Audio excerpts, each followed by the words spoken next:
भारत का पड़ोसी देश नेपाल इन दिनों गहरे राजनीतिक संकट से जूझ रहा है। युवाओं के गुस्से और लगातार बढ़ती हिंसा के बीच प्रधानमंत्री केपी शर्मा ओली को आखिरकार इस्तीफा देना पड़ा।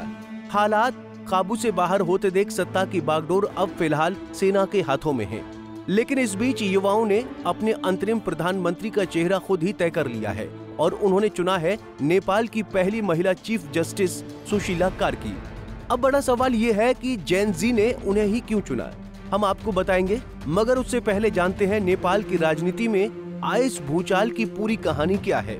दरअसल लंबे समय से केपी ओली सरकार के कामकाज पर जनता सवाल उठा रही थी।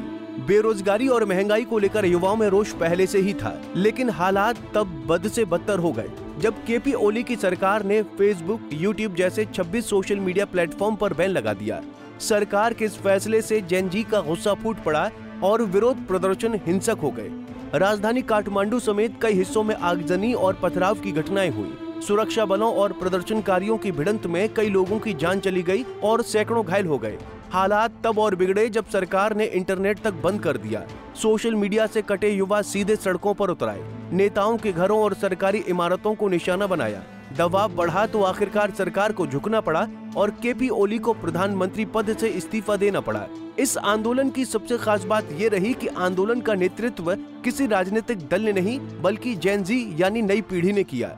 यही वजह है कि उन्होंने तय किया कि अंतरिम प्रधानमंत्री का चेहरा भी किसी राजनीतिक दल से नहीं होगा बल्कि एक निष्पक्ष और ईमानदार शख्सियत से होना चाहिए। और इसी सोच से सामने आया नाम सुशीला कार्की का, जिनका सीधा कनेक्शन भारत से है। आपको बता दें कि सुशीला कार्की नेपाल की पहली महिला चीफ जस्टिस रह चुकी हैं। उनका करियर भ्रष्टाचार विरोधी फैसलों और न्यायपालिका की स्वतंत्रता के लिए जाना जाता है। युवाओं की उनमें पारदर्शिता और भरोसे का चेहरा दिखा।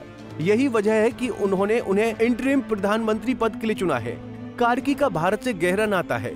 सुशीला कार्की ने अपनी पढ़ाई उत्तर प्रदेश के बनारस हिंदू विश्वविद्यालय से की थी। इतना ही नहीं, अपने करियर के शुरुआती दिनों में भारत से जुड़ी कई अकादमिक और कानूनी गतिविधियों में भी सक्रिय रही हैं। यही कनेक्शन उन्हें भारतीय नजरिए से भी एक जानी पहचानी शख्सियत बनाता है।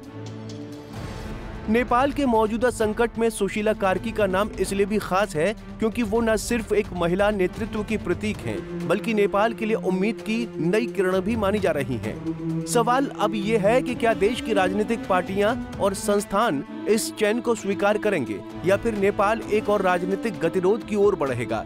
फिलहाल नेपाल की सड़कों पर युवा जोश और बदलाव की मांग गूंज रही है और इसी मांग के बीच सुशीला कार्की नेपाल के भविष्य की सबसे अहम शख्सियत बनकर उभरी हैं।